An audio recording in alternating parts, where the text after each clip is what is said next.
ఒక గ్రద్ద అప్రాక్సిమేట్గా 70 ఇయర్స్ బతుకుతుంది. అది మెంటల్లీ చాలా స్ట్రాంగ్. కానీ దానికి అప్రాక్సిమేట్గా 40 ఇయర్స్ వచ్చేసరికి వేటాడడానికి ఉపయోగపడే దాని గోళ్ళు చాలా వీక్ అయిపోతాయి.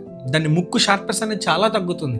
అలాగే దాని ఒంటి మీద ఉండే రెక్కల బరువు కూడా చాలా పెరుగుతుంది. అది పూర్తిగా వేటాడలేని పరిస్థితి, ఎగరలేని పరిస్థితి వస్తుంది. అప్పుడు ఆ గ్రద్దకు రెండే ఆప్షన్స్ ఉంటాయి. ఒకటి, అది అలాగే ఉండిపోయి చనిపోవడం. రెండు, తను మార్చుకోవడం. వెంటనే ఆ గ్రద్ద ఒక కొండ శిఖరానికి వెళ్ళిపోయి తన ముక్కుని కొండ అంచుకేసి రుద్దుకుని విరగొట్టుకుంటుంది. మళ్ళీ కొత్త బీక్ ఫామ్ అవుతుంది. అలా కొత్తగా ఫామ్ అయిన తన బీక్ తో వీక్ అయిపోయిన తన గోల్డ్ని తానే పీకేసుకుంటుంది. మళ్ళీ కొత్త గోల్డ్ ఫామ్ అవుతాయి. అలాగే తన రెక్కల బరువును పెంచే పెద్ద పెద్ద ఫెదర్స్ తన ముక్కుతోనే తీసేసుకుంటుంది.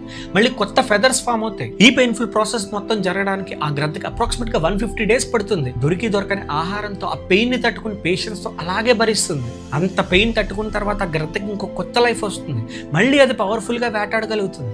ఆ గ్రద్దలాగే నువ్వు కూడా నీ లైఫ్ లో ఒక రోజు ఒక డెసిషన్ తీసుకోవాల్సి వస్తుంది, నిన్ను నువ్వు మార్చుకోవడానికి. ఆ చేంజ్ నీకు చాలా హర్టింగ్ గా అనిపించవచ్చు, కానీ నువ్వు పేషెన్స్ తో ఆ పెయిన్ ని తీసుకుంటే ఖచ్చితంగా నీ లైఫ్ లో నువ్వు స్ట్రాంగ్ అవుతావు, పర్ఫెక్ట్ అవుతావు. ఈ వీడియోలో నేను చెప్పిన ఇన్ఫర్మేషన్ నీకు నచ్చితే ఖచ్చితంగా లైక్ చేయి. అలాగే ఇలాంటి ఇంట్రెస్టింగ్ వీడియోస్ కోసం సబ్స్క్రైబ్ టు ఆదిత్య స్టాక్.